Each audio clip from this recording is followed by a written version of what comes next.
The Trojan men win during homecoming weekend, and we will tell you about 2 agritourism businesses that are seeing an increase in visitors this fall. Good day, everyone. I'm Alex Shipley. We will get to those stories in just a minute, but first, October is Breast Cancer Awareness Month. According to the James E. Carey Cancer Center, in the U.S., there are more than 2.8 million breast cancer survivors. Today, we introduce to you one local family who fought cancer together. Here's that story. Fall is full of changes. The air chills, leaves turn golden brown, and days become even shorter.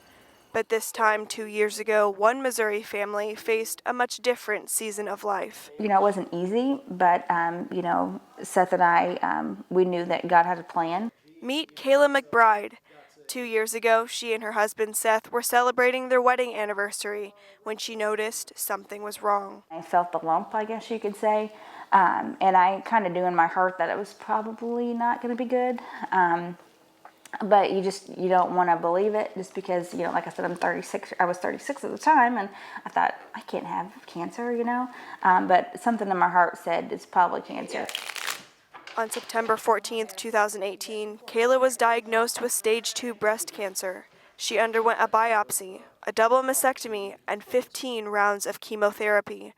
But Kayla's husband, Seth, was with her every step of the way to put a smile on her face. We would take selfies after our treatments, or my treatments. And I'd make a silly face, just trying to keep her smiling, laughing, trying to keep her mind off of what she was dealing with. And he did that almost every day, because a lot of times it's emotional, obviously. And so he would do something silly to make me laugh. Kayla finished chemo and went into remission in March of 2019. Ever since, she's been an advocate for breast cancer awareness, which affects 1 in 8 women in the U.S. If you feel something that's abnormal, go ahead and call, make it that appointment. It's better to get things checked out than not checked out. And it's, if something just looks different or feels different, get it checked out. You can never be too cautious when it comes to cancer. Early prevention is the best. The McBride story also shows the impact that breast cancer can have on the entire family. Knew it was out there, cancer's out there, and anytime you hear somebody in the community or somebody or on TV, you're kind of like, man, that's really bad. But when it hits your family, especially the one you care the most about, it's a whole different perspective on cancer, on life. The James E. Carey Cancer Center, located in Hannibal, suggests that women should get screened regularly and practice frequent breast self-exams.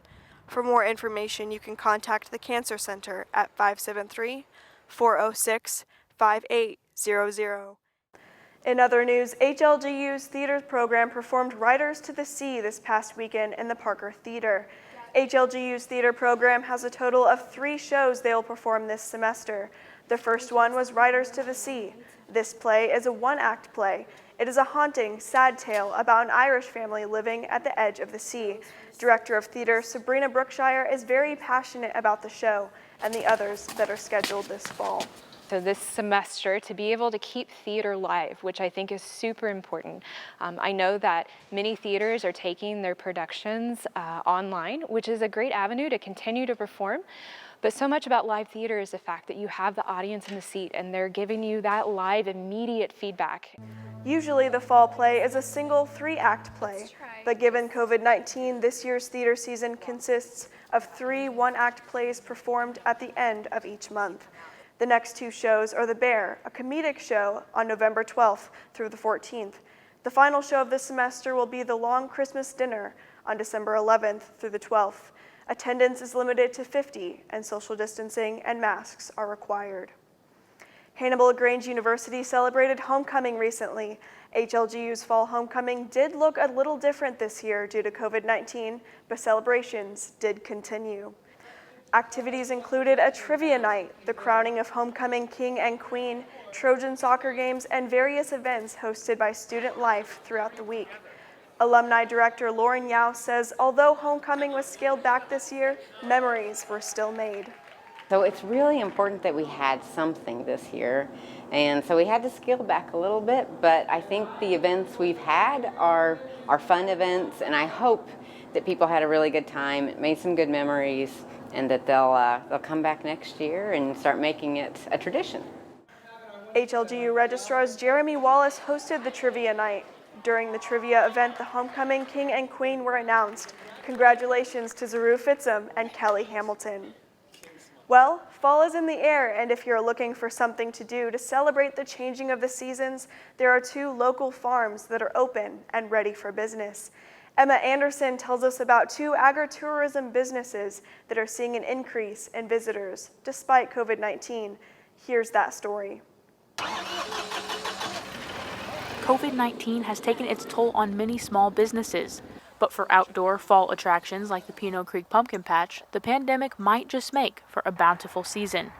I think it's going to help us because I think people are ready to go and do stuff and be outside and be able to be around other people and interact. And I feel like this is kind of a safe place to do that because you're not crammed into a building or a facility of any sort. You know, we have a lot of wide open space and tons of room for the kids to play, and I think that's kind of what people want.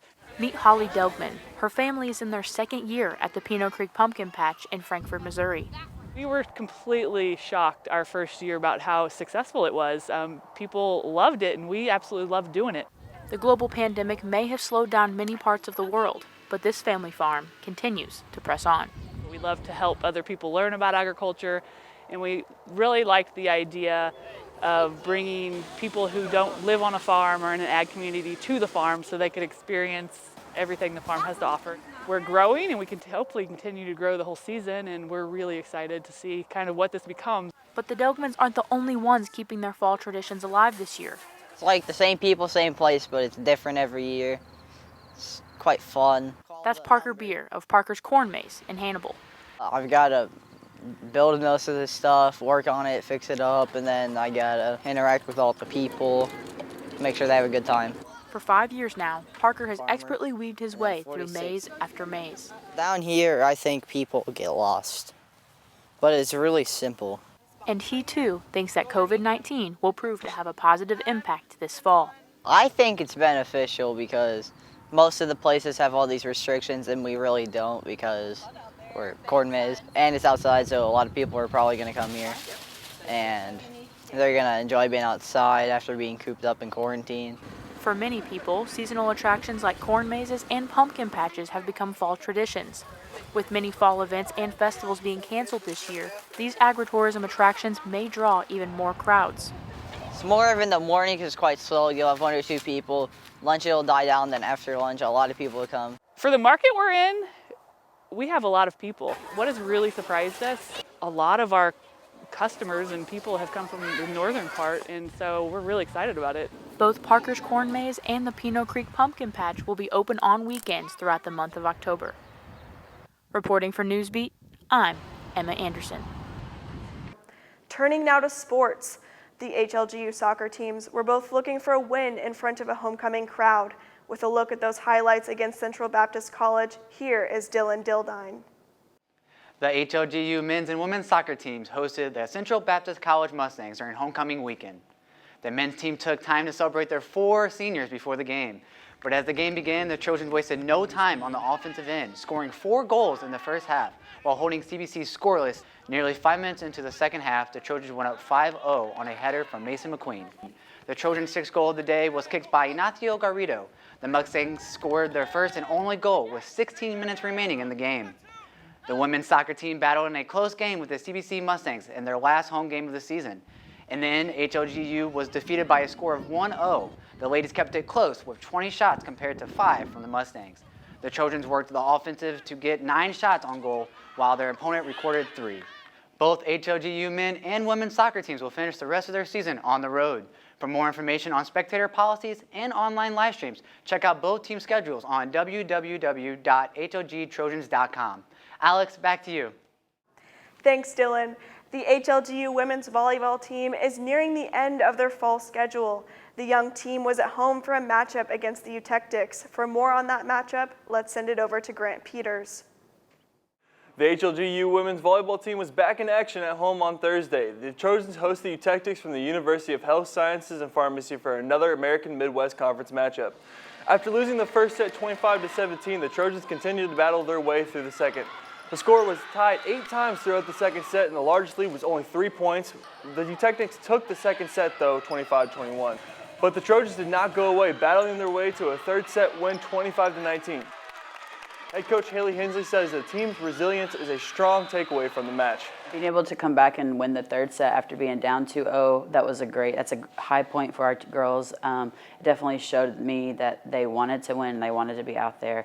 Both teams recorded a similar number in kills, errors, attacks, and tackling percentage. Freshman Allison Murphy recorded a career night with 17 kills, and Sierra Erke added 14.